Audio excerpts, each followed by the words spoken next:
really, really sick. Gotcha. We will call the meeting to order. Set up. Right, yeah, they know they're gonna be Looks minutes like we have a quorum. asked to be done. So first thing we need to do is approve the agenda.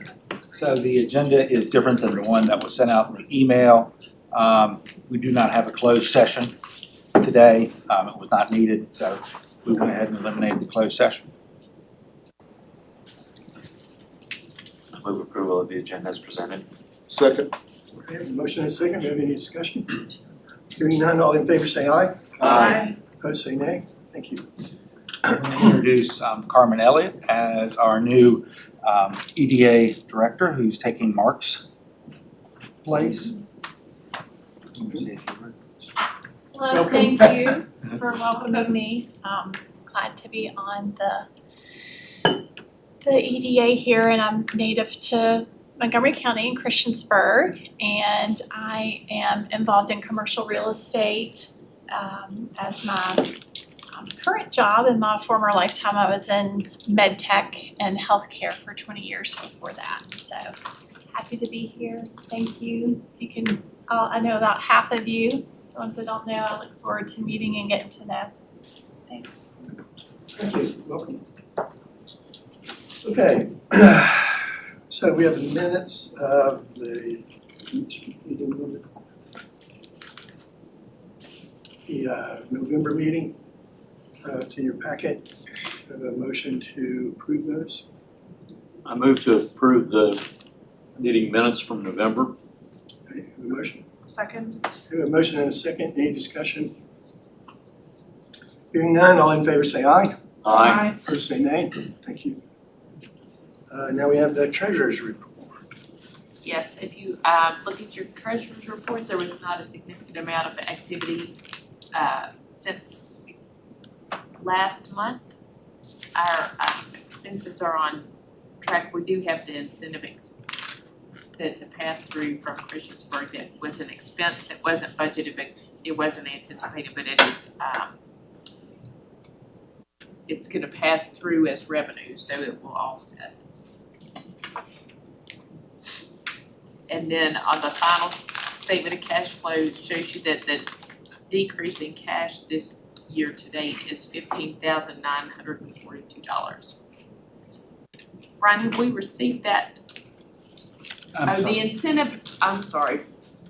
The incentive from Christiansburg was originally recorded, The in the $300,000. right, in the EDA for the Falling Branch development of the moved it to the road, and county it CIP. needs to be put into the county capital projects fund because that's where the project's occurring. So that revenue was collected by the EDA in a previous fiscal year, but we've transferred it to the county capital projects fund so we can pay for that project. And that has been done. Are there any questions? Have a motion to approve the treasurer's report. So moved. Motion. Second. Motion and a second. Any further discussion? Hearing none, all in favor say aye. Aye. Opposed say nay. Thank you. Okay, to general business. Next is EDA audit. So everybody should have a copy of the audit in front of you. This is the audit as of June 30th, 2024. Our audit is prepared by the independent audit firm of Brown Edwards Company, which is the firm that audits the county's financial statements as well.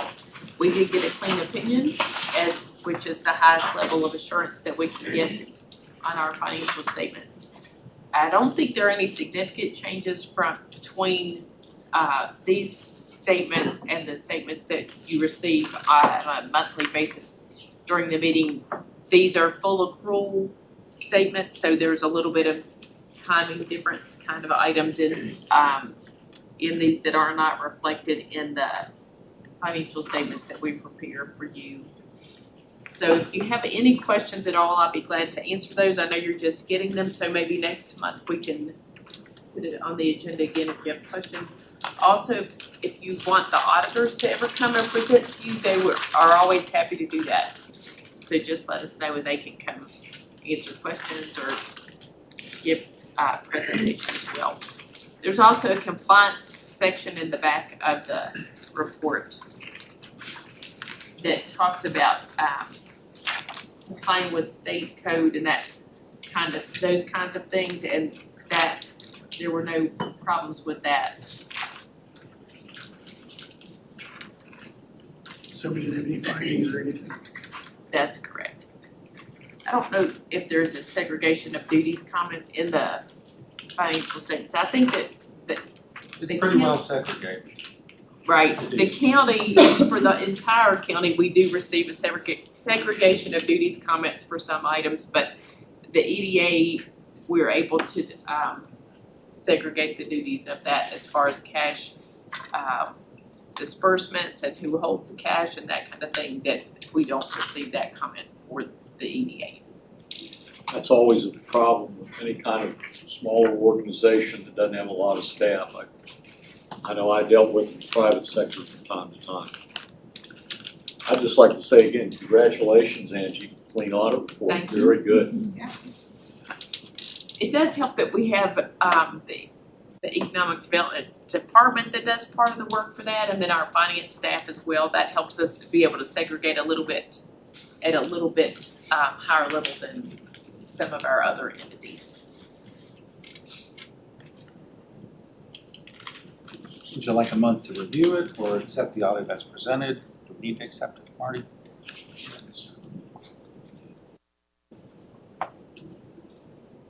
So I guess let us know if you have any questions and we can discuss it next month. Right. Probably the best thing to do.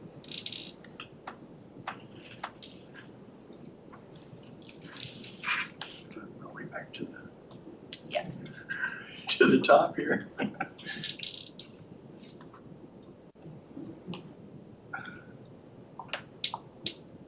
Should be there, but I don't. Here you go.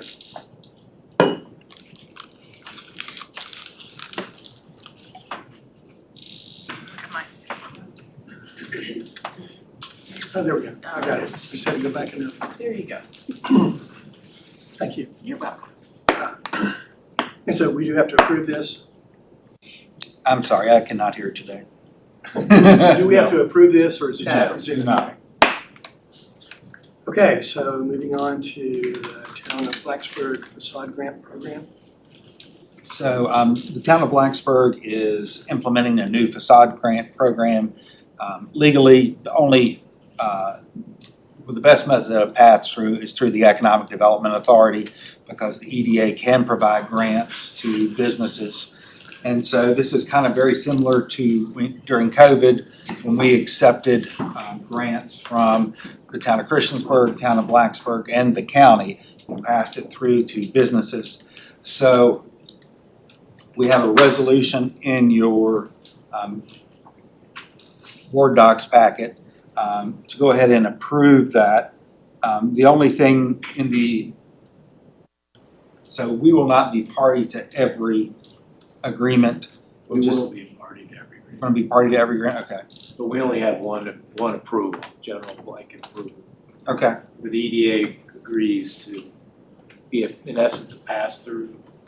The town will provide EDA money, and then that money will then be paid to the applicant who participates in the town's program when the town advises us that reimbursement can be made. So basically that's what the resolution says, and the chair will have to sign each one of those. We only need one blanket approval. So that'd be the resolution. Yes. So we're kind of like the fiscal agent for the program? No, No. not fiscally, we're pass-through. We're past. Yeah, so the town's program, their money, their rules, Okay. but as Brian said, it's best practices for localities not to do direct grants to businesses. And so it's better to go through the EDA because it is an economic development. Okay. And that's, so we did something similar during COVID. The CARES Act Yeah, funding, Right. CARES the Act local money, businesses. yeah. So Right, same I thing, remember we're that. just passing through, we're not actually doing any other, and nothing other than what we're told to do. We're not holding the funds in advance. I think that's one of the differences that would make us be a fiscal agent if they Okay. sent us all the money and Right. then we passed it out from that point, but it's just gonna go right through us. They're gonna send us a check, then we'll distribute it to Okay. the To the business. Yeah. The program's set up on a reimbursement basis, so they gotta do the work, get approval, and tell us to pay. So is this the resolution? Yes. Yeah.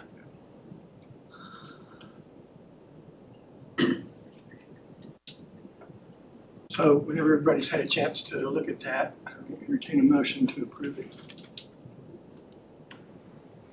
Move to approve the facade grant resolution. Okay, we have a motion, and a second. Second. Motion and a second, any further discussion?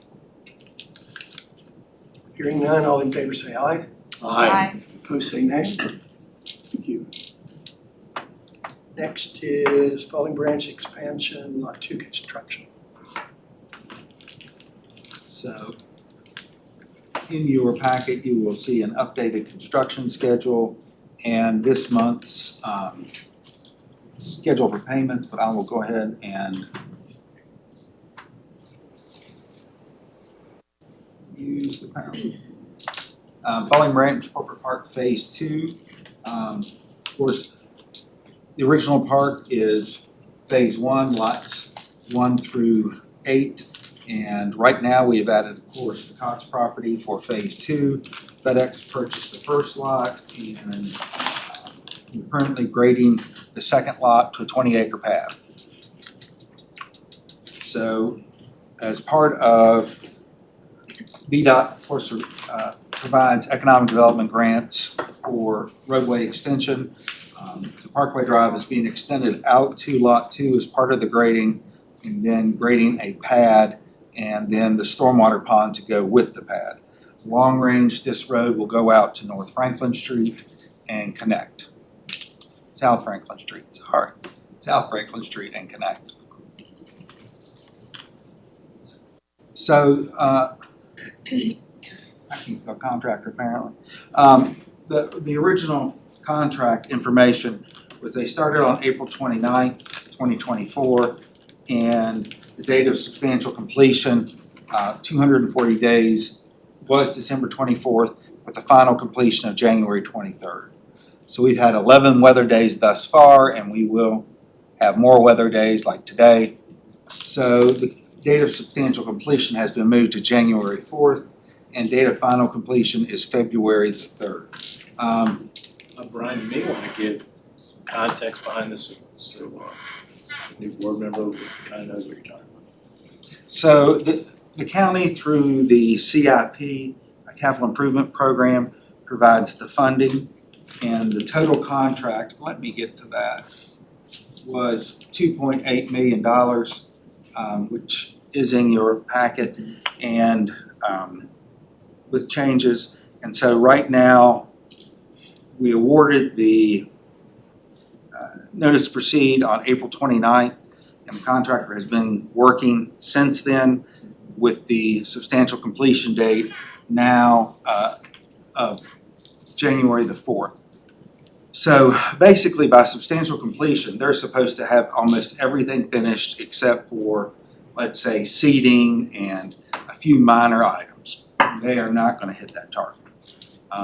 At this point, it appears the contractor is going to be in the March timeframe. So what is in blue was the original timeframe, and what is in red is the additional months. So essentially, everything should have been finished by January of 2025. Now it looks like it's going to be more like April of 2025. However, I believe that's slightly aggressive on the schedule. I'm just saying by June 30th. It all depends on the weather. You know, how cold anything under 40 degrees makes it hard to grade. And of course, if the ground's frozen, you can't grade at all and compact.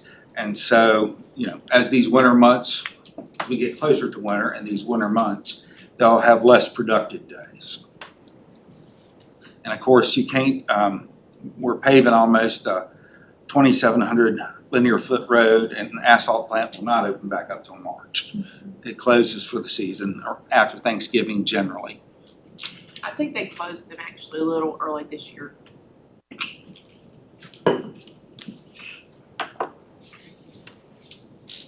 So the EDA does not need to take any action. We have, so after the February 3rd, 2025 date, the contractor has a $300 penalty per day in the contract. Contractor may ask for a contract extension, at which point the county will discuss that and determine if they feel like a contract extension is necessary or if not necessary. I mean, we haven't reached that point yet, and so we'll discuss it. I will be sending a letter around January 2nd, 3rd to the contractor indicating they are not substantially complete per the original timeline, just checking off things as we go. Does anybody have any questions about where we are there? Is that going to affect any of our grant applications and things we have out there that said we would have this completed at a certain time? So for Department of Housing and Community Development, I had June 30th as our project completion date, and that was mainly build in a little extra time to your contract. So that should not be an issue. And I've also talked to DHCD about the difference in the fact that the original bid was expected about 4.8 million and it came in around 2.8 million, and they were fine with lowering the threshold of, they said a contract amendment was not needed since we're paying way over 2 to 1. Through email, we had that exchange and everything's fine. So if we go past June 30th, then yes, we will need to ask for an extension, but I'm hoping we do not. Has the contractor come back with his best guess on substantial completion? He did not come back with a, I guess, new substantial completion date. Right now, they are planning on fine grading pad 2, should be finished around March the 4th, and seeding on March the 5th. And then by April the 10th, having, that would essentially be substantial completion, be late February, early March. Again, I think that's a little aggressive. It may be later than that. And the asphalt plant probably won't be open until March. And so they're gonna have to do the paving. They have the paving cited as March 10th. I think that's a little aggressive. Yes, ma'am. It is a little aggressive. And so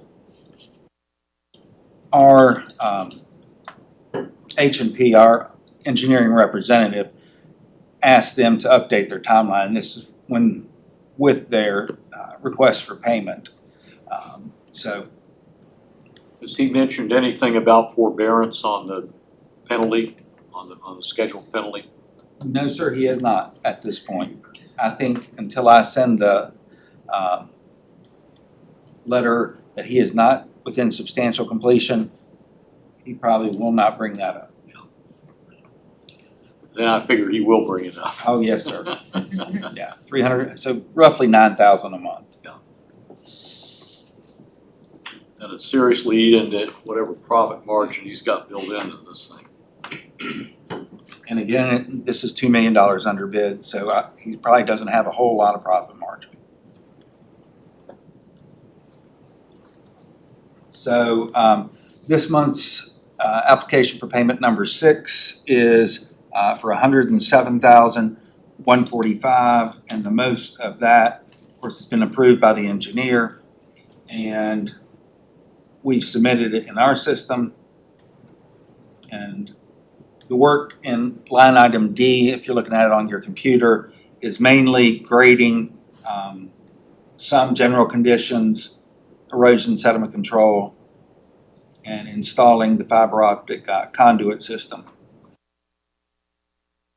So right now, mostly just the general grading of the project.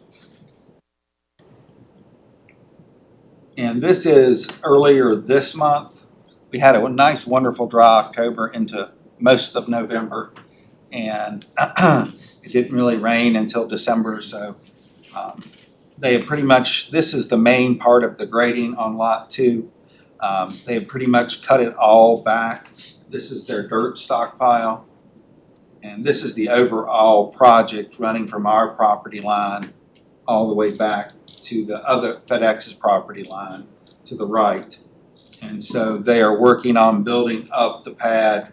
So they're grading one part, cutting it down, and building up a second part to get it up to the pad level. This month, it was a little wet when I went out there. And so they've got most of the pad graded down, and they're building up the road and the pad. So this will be the majority of the activity over the next few months. The only other activity will be really getting the road and the water in. So right now, get the water line in. Right now, that's what we're looking forward, moving towards. Does anybody have any questions?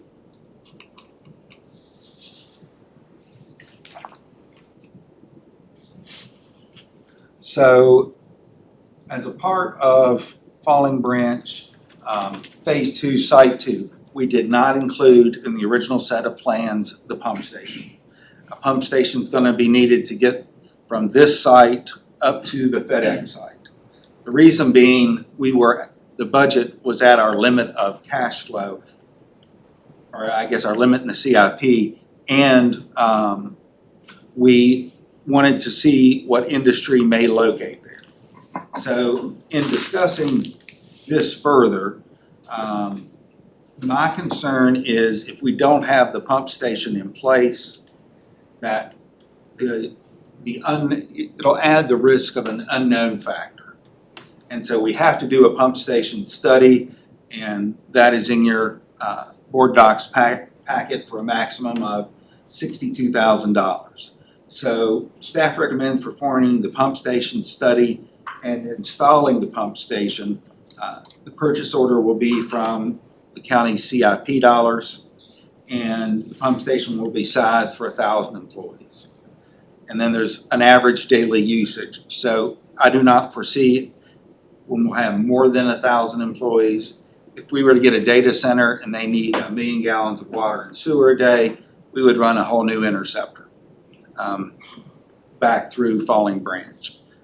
And that is a whole different study. If we get a manufacturing facility of 1,000 employees or less, we are covered. I don't foresee us getting probably past 300 to 500, but you want to oversize it for growth in the future.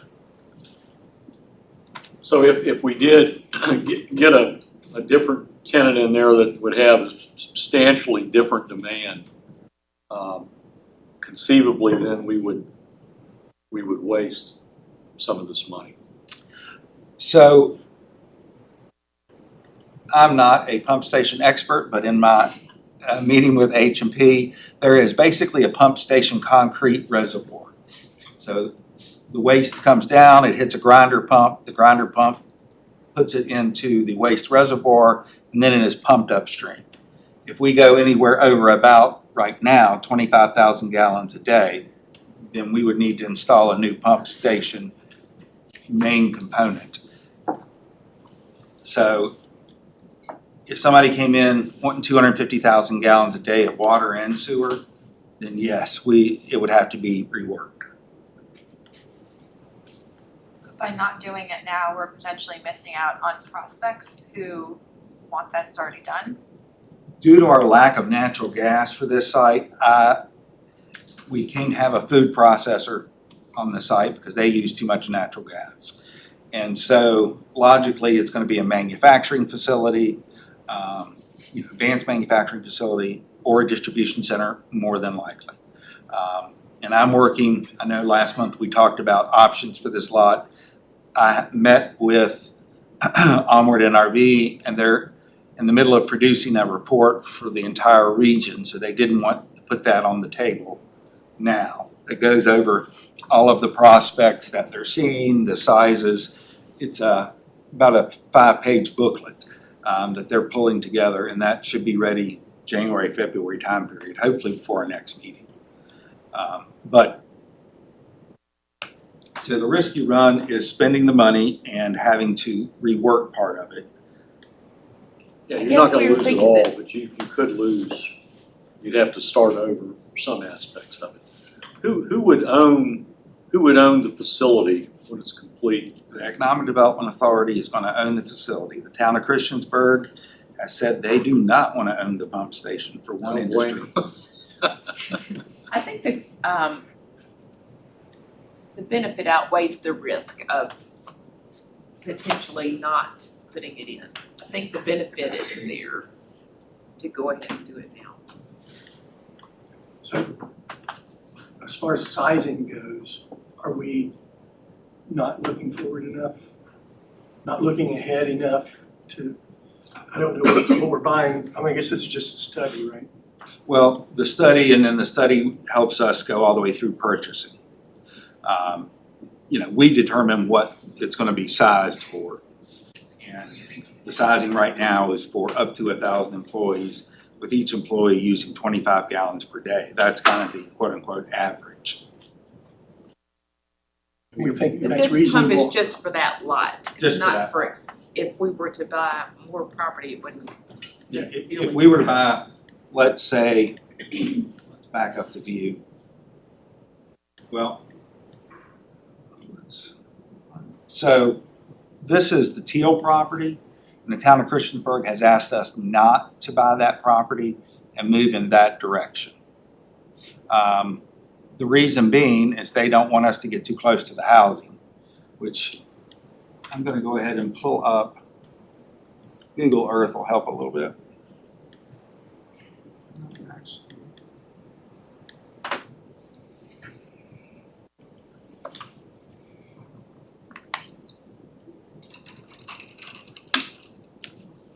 This might be quicker.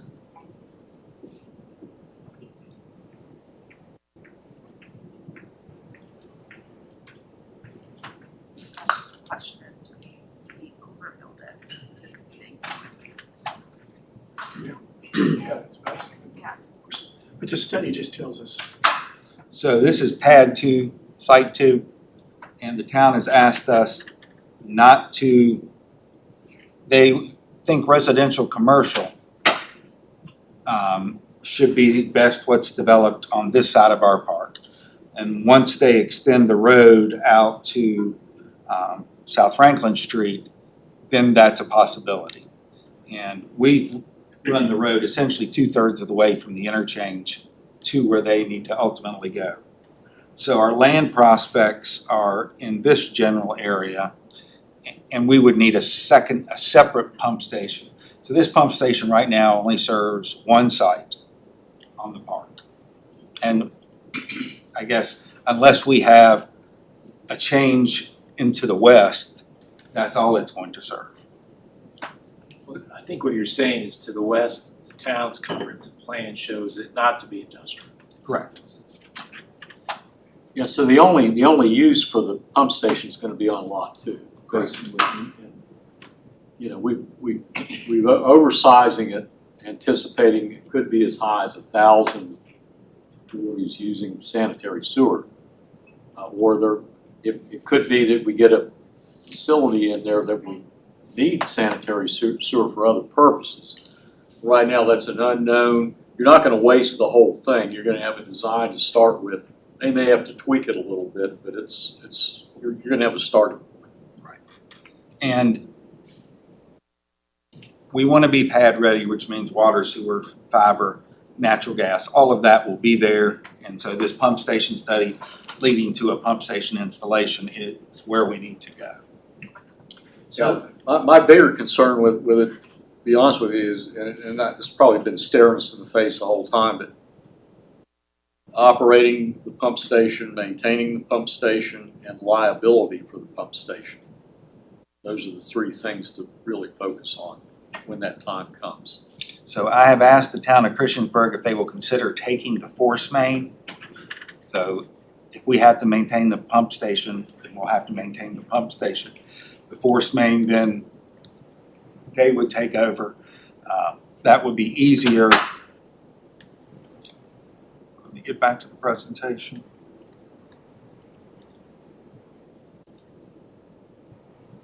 So right now, the pump station, the little orange dot would be approximately there. And we would pump it down to where we have a 12-inch sewer line. And then the force main would take it all the way up onto FedEx's property. They already have a public utility easement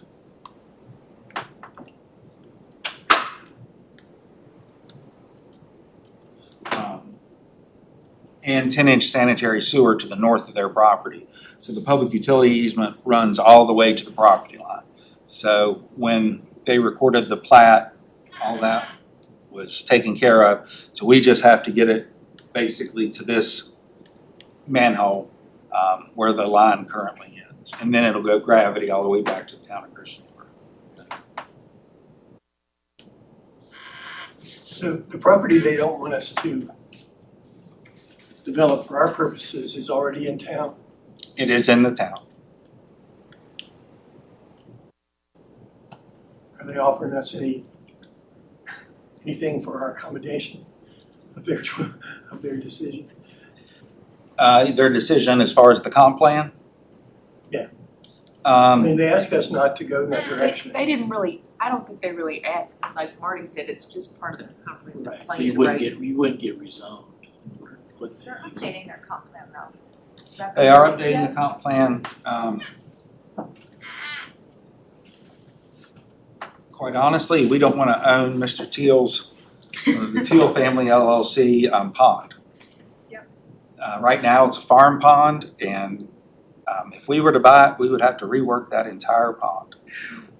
And quite honestly, it's not worth the little bit of land that we would get, because all this is wetlands from about right here over to here.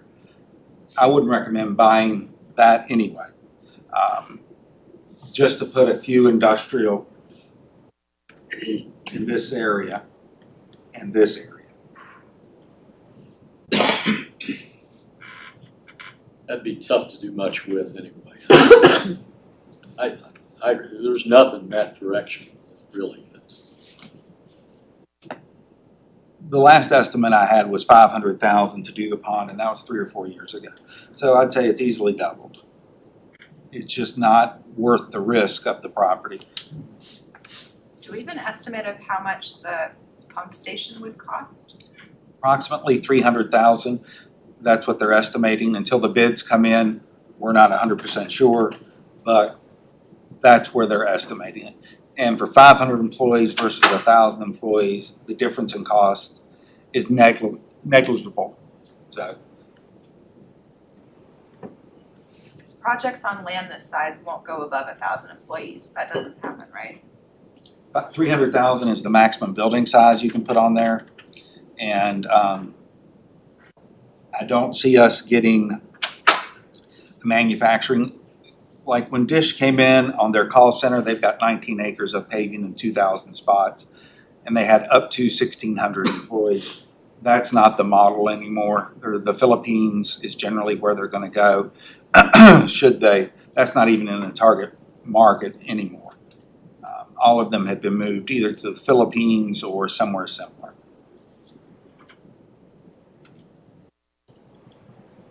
So this sounds like it'll be sufficient.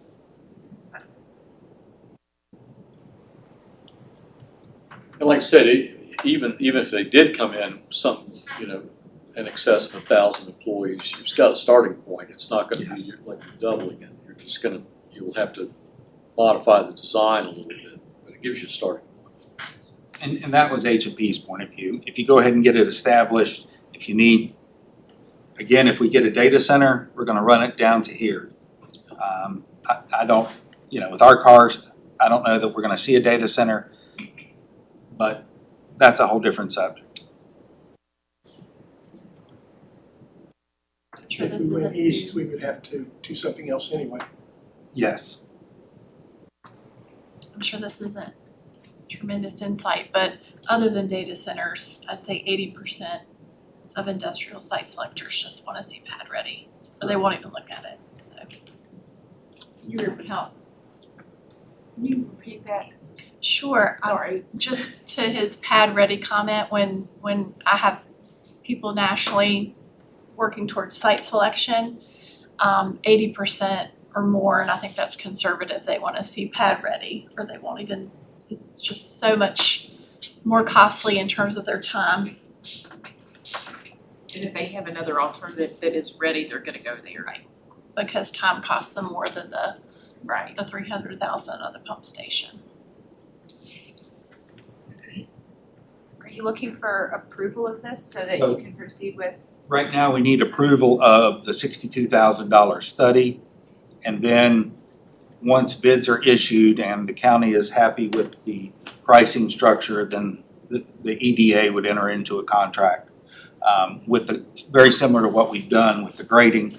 Since it's the EDA's land, the EDA needs to enter into a contract with whoever is installing the pump station. And so that's probably 3 to 6 months away. Right now, we just need to approve the entering into the $62,000 pump station study. I'll move to approve the proposal from Hurt and Profit for the sewer pump station. Second. I have a motion and a second. Any more discussion? Just real quick, it's, we're gonna, this is gonna go to Hurt and Profit, we're not gonna bid this or anything. No. There's not defined scope, so. Yeah, the county and the EDA has a, Cooperative purchasing agreement. so H&P is the natural contractor for it. Anything else? I hear nothing. All in favor say aye. Aye. Opposed say nay. Thank you. Alright. That was really the meat of what we needed to talk about. The Falling Branch maintenance is on phase 1 lot, stormwater pond.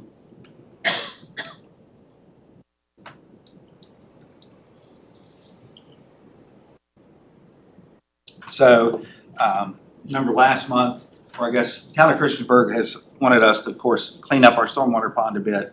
The main issue's been excess trees and shrubs. We had a pond stream concrete failure. And so H&P has done the plans for the concrete channel.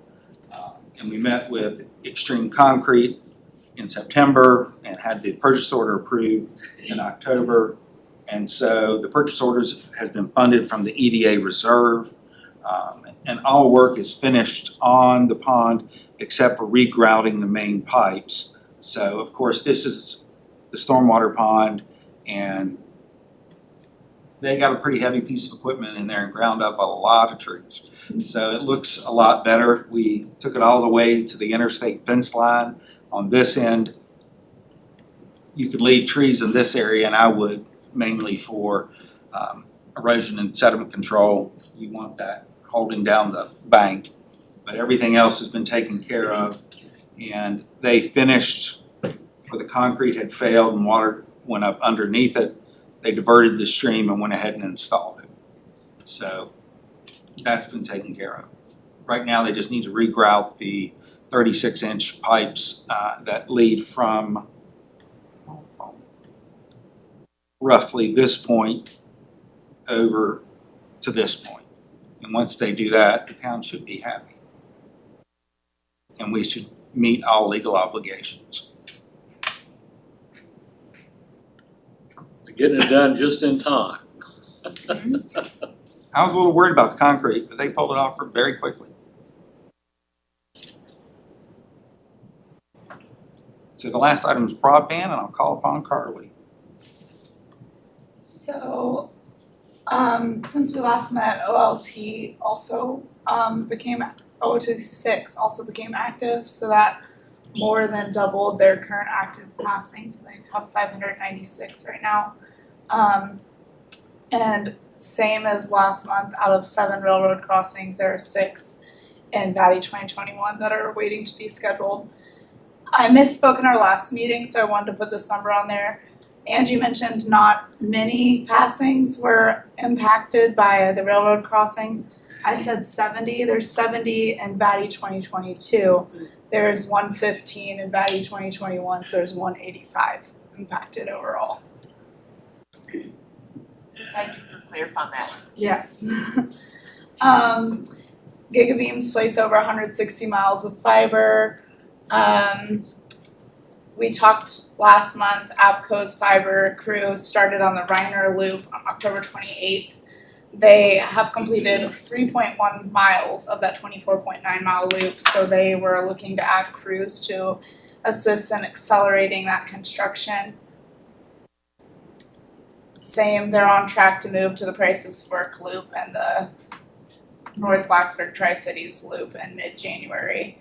And they have completed approximately 92 miles in Bland and Montgomery combined. And they have 7 to 8 active crews currently.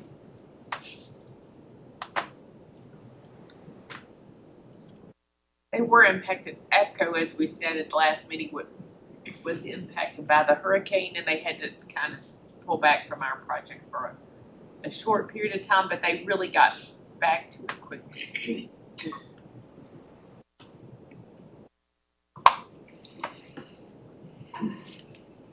Does anybody have any questions? Thank you. The January meeting will be January 21st. January 21st. And do we have anything else? No, sir. Guess we can't because we approved the agenda and there's no. We'd have to add something. If anybody had any questions though, I'll be glad to answer them. Okay, thank you very much. We'll be adjourned.